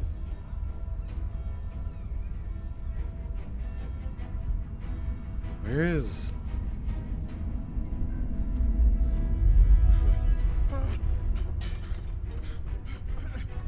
I don't want to assume it's Baldur's Gate because it's Baldur's Gate, but I didn't see any landmarks.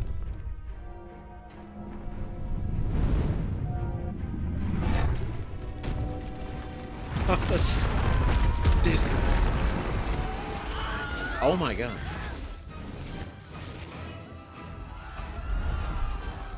You know what? That actually makes a lot of sense. That totally. That's insane, though.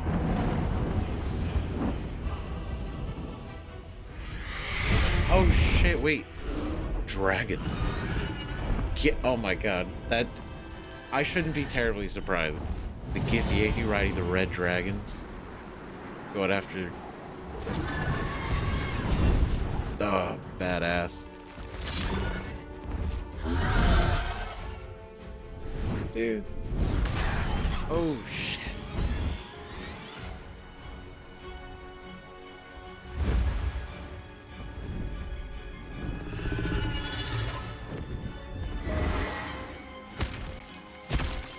Oh, that's it.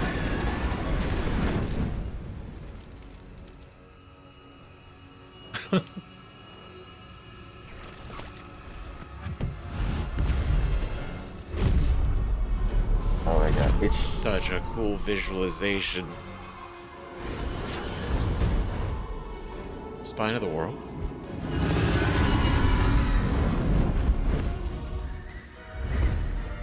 This is so cool. It's a dragon chase with the oh my god.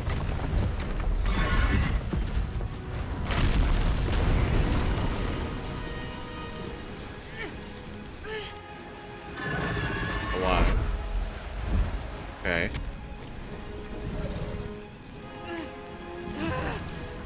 Oh, they're coming for her. That makes total sense. Okay.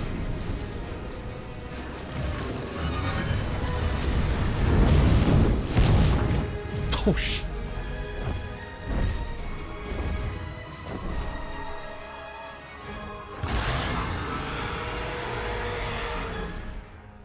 That's so good looking. They look amazing.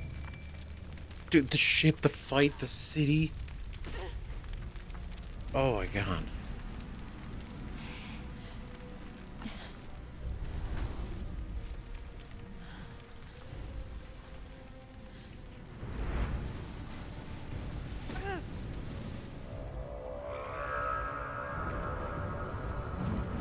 You're still flying.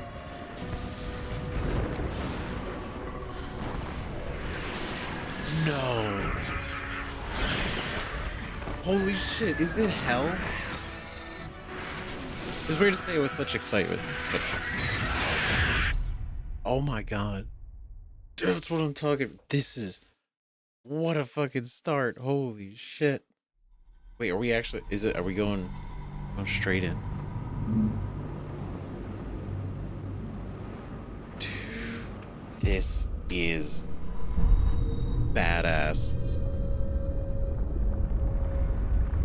Let's see. Profile. Do not switch off. Okay. Ooh, that's us.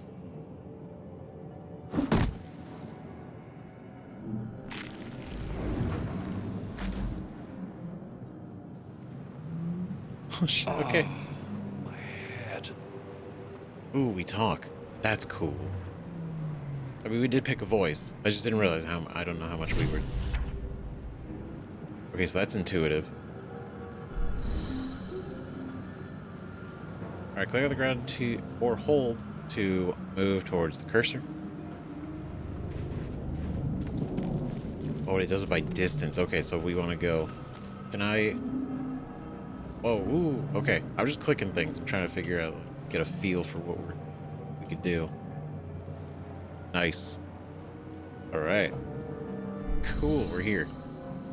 So here you go. Focus camera right to cursor. So double click our portrait center with a home button. I've never once used that key on a keyboard in my life. That's a first.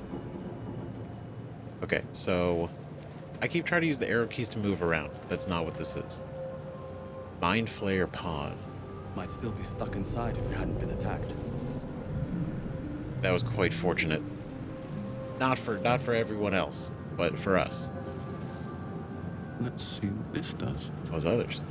Someone else got out. Ooh. I'm assuming it's the lady. Might be other survivors. Oh, multiple, several. That could be a good idea. Nursery. 10 out of 10. I was thinking the red is the health bar. This is the pool that thing came from. The parasite now writhing behind your eye. That's right, he did put that, he slipped that in there. And then we went into the character creation. So it's still in there, swimming around. To be fair, it's great the dragons blew this whole thing up. Reach toward the pool, or investigation roll. Ooh, investigate the pool. We get a +1 from intelligence. Okay, first roll of the game. Here it is. Let's do it. Let's investigate the pool. Alright, skill check. 0 to 1. Some dialogue options require a skill check. A dice roll that must meet or exceed a target number. The character's skills add a bonus to this roll. Okay. Alright. Is it fun? Investigate. Good lord. Investigate the pool. First roll of the game. This is it. Alright.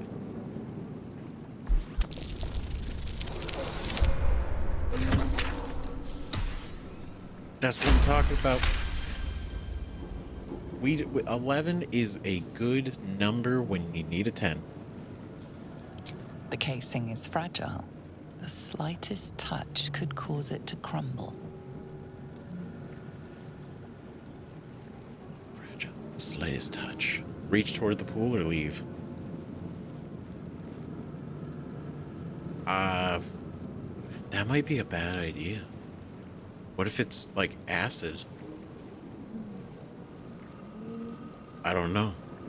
I kind of like. It's the first thing we do. Okay, let's mess around a little bit. See what's. Oh my God! Not acid, but it was definitely volatile. That okay. Lesson learned. Damn it.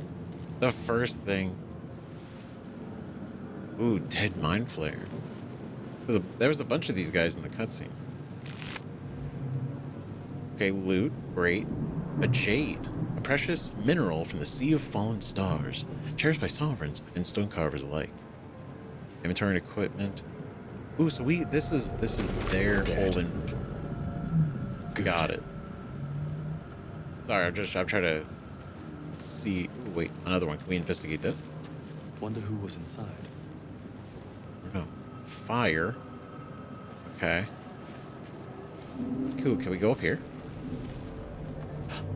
Ooh.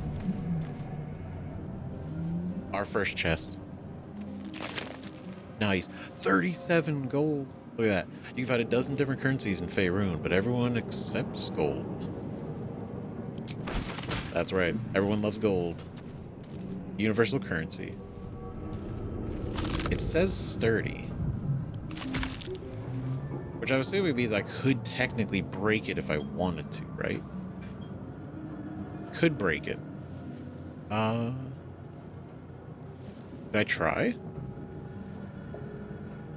I just kind of want to see. So I click these, and then I just put it where I want to do it. All right. Okay. Cool. So we're looking at jump, dip. Dip a weapon into a surface to alter the. Oh, like literally, like dip it like in oil or fire or whatever. Hide, the hide action. Shove. Improvise melee weapon. That's gonna be throw. Dash. Help. Disengage. Main hand attack. Dancing lights. Topple. So I beat a creature to knock it prone. Can I? It's too heavy to throw. Okay, so we'll know things. Too heavy to pick up. Or if I just...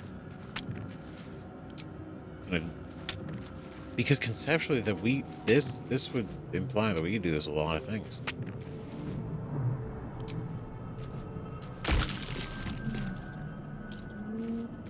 Oh, this is gonna be fun. Because there's so much we could get into with this. Sorry, I've tried to get an idea, right? Ooh, ruptured. Not everyone made it out alive. Wait, can we see? Oh, that's... Ooh. That's bad. Lucky I made it out. Dude, you're so right. Okay. This is so sick. It actually looks so cool on the inside, and then that's just... the sphincter. Incredible. Oh my god. Okay, so our spells are over here. Alright, so Featherfall, we got Witch Bolt, Friends, Mage Hand. Can't be cast while your new parasite adjusts to your mind and magic. Oh, good. Great. He's got to get comfortable first before we can get in, do anything. Get handsy. What's this thing? Restoration. Odd. I feel better. Oh. Yeah, we're back to max. Alright. I like it. That feels good. I don't know why that...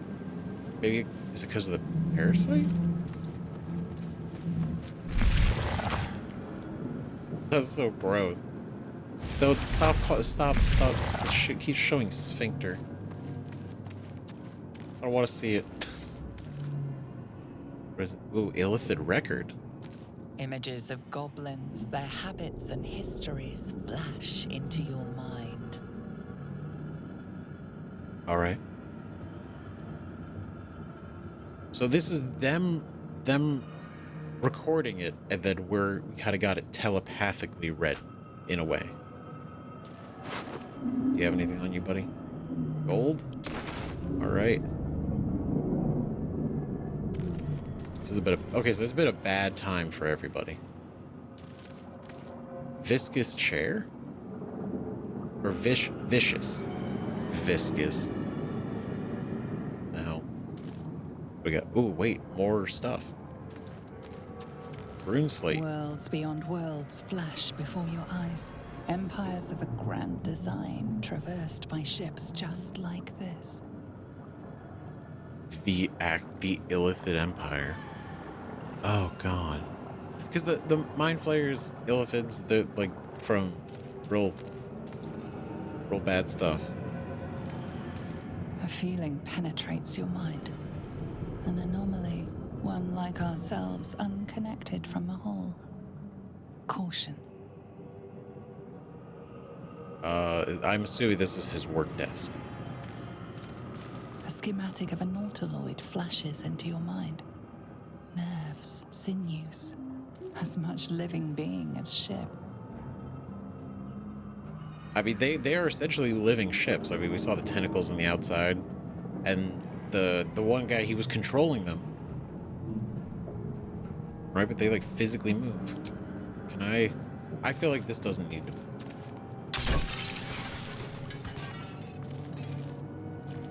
I mean, I don't think many of them are really going to make it. But just in case, we don't want to have any good research left behind. What we got here? Neural apparatus. Oh. Ah, fancy for elevator. Okay. What do we got? The neural apparatus. Another brain jar. Can't use right now. Oh, there's another dude over here. Wait, is he alive? Mirnath. Okay, this guy's doing some shit. You good, dude? I'm probably not, but doesn't look great.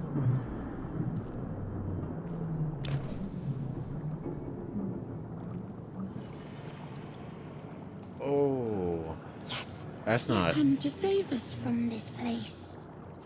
From this place, you'll free us. The exposed brain quivers in expectation. Please. Before they return. They return. Okay. That's fucked Oh, man. That's disgusting. Holy shit. Ooh, okay. Who am I talking to, a man or a brain? I'm assuming he is... This is probably an intellect devourer, isn't it? It doesn't have a mouth. It's the fact that it's talking to us. Right, who am I talking to? A man or a brain? I think you've passed the point of saving. Tell me what to do. I sound afraid. Why? Ooh, that's a good question. Right? If you're kind of natural here, this is like your place. Then why are you wearing it? Unless they also experiment on you. The enemy. So many enemies. What does that mean? Who am I talking to, man? Brain? Your passport say tell me what to do. Who am I talking to, a man or a brain? A newborn. Born new from this husk. You realize you're talking to an intellect devourer, a minion of the mind flayers who abducted you. Son of a bitch. I was worried it wasn't his brain, it was one of them like latched on, consuming him. Which I was kind of say, because you see like I don't know if he's alive or if this is just like the nerves making everything move. It looks like he's crying. I'd be. I think you're past the point of saving. Tell me what to do. Destroy the brain. I have horribly morbid curiosity. Start a poll for this choice. Dialogue history. Game. Wait, I can poll? Wait, if we did this... Wait, so like if we actually did this collectively, like I guess like live, right? We could put a poll in. That's so cool. That would be so fun. Anyway, focus. I think you passed the point of saving. Tell me what to do. Destroy the brain. So many enemies. It makes me think, so is it implying that the mind flayers are the enemies? Or is it talking about the dragons?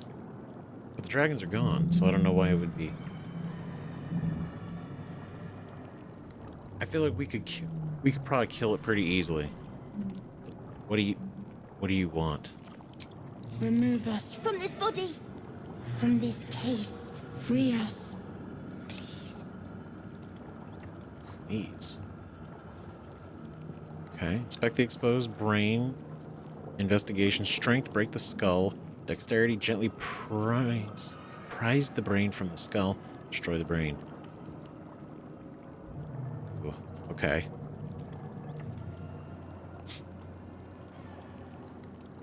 Let's invest. Can we inspect it first? This is so. I'm sorry. This is so cool. This is exactly what I've been waiting for this so much. Come on. Hell yeah. That's what I'm talking about. 15. Let's go. You notice edema, a swelling of the brain causing pressure where it strains against the shell of the skull. Okay. Makes sense. I mean, if it's literally devour, it is kind of growing in some way. That would make sense. I'm not a doctor, but I'm apparently gonna kind of be a surgeon. What if it gives me such a not...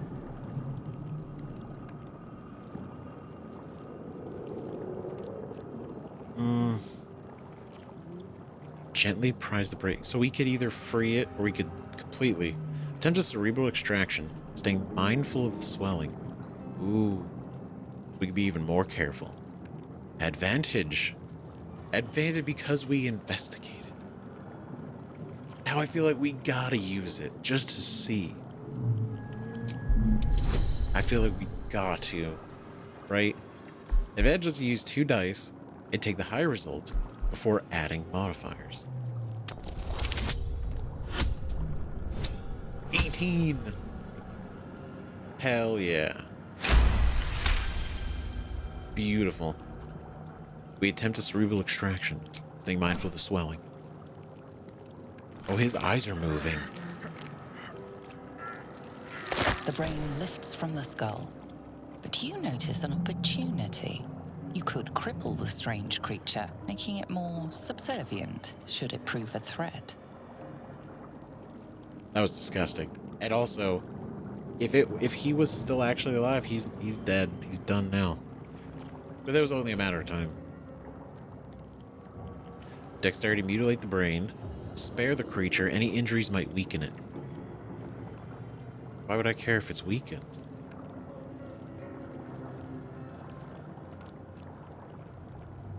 I mean, right? We could probably be a good idea. But if we weaken it, so that's implying that it would have more strength, implying that maybe we could be cool with it. Because I mean, we did save it. I don't know. I feel like this could totally backfire horribly. My innate kindness is gonna get us killed this early on.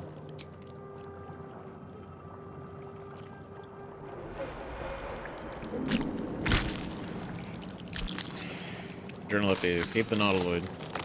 Oh, God, there it is. Our freedom is ours, friend.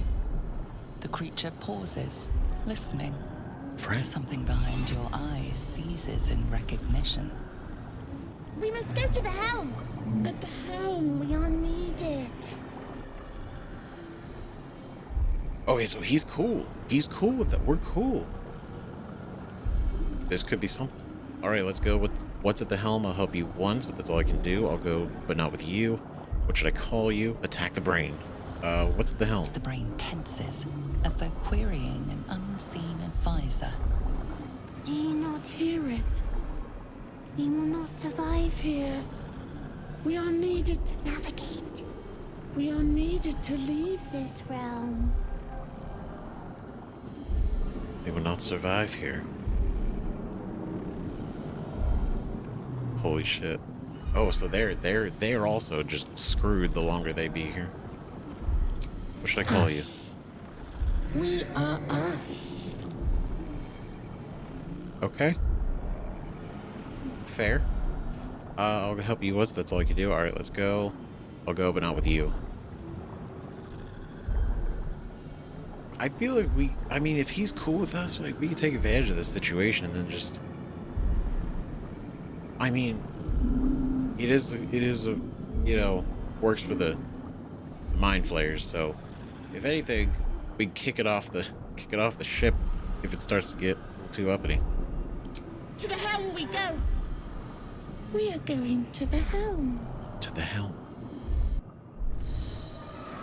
While our sub-allies have temporarily joined you, you could directly control their movement and actions. Click fire support to take control of them. Where are the...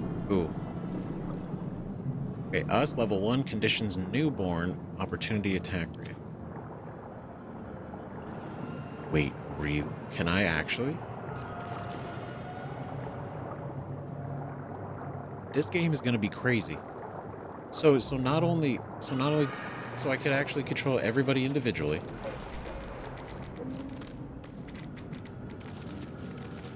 So I could like set him here. Switch to me. Obviously, I would have him like use like the hold action, like stay. Right? How would he?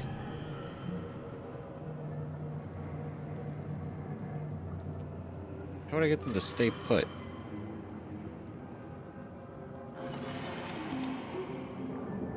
Right? Dash, claws, hide, jump, disengage. Retreat safely. Movement won't provoke opportunity attacks. Right? So that works pretty much the same.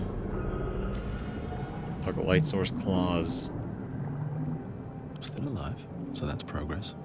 Wait, what's his inventory? Does he have inventory? Got dark vision. It's got stats. Cool. Is it aberration? Aberration. Small. No one back home will ever believe this. Oh, this is our inventory. I'm sorry, we look so cool. I'm a big fan of what we did. Revivify, keychain, alchemy pouch, camp supply sack, and the jade. And money. Okay, our stuff, our information, basically our entire character sheet. Our abilities that we get. Neat. Okay. So wait, can we bring our new friend down with us? Okay, come here. No, come on, man. Can he make his way down? Should mind my step. Oh, this is gonna be cool. Okay. Okay, realistically, I wanted to try to do more, but here's what we're gonna do. We're gonna pick this up on the next episode. I'm gonna get this out as soon as possible. It was so much of the character creation I knew it was gonna be, and kind of just getting to start getting in. So I think this is really, God, this is so cool. And I wanna be able to like not have this be like a 4.5 hour episode for you guys, because you know, however long this is gonna be.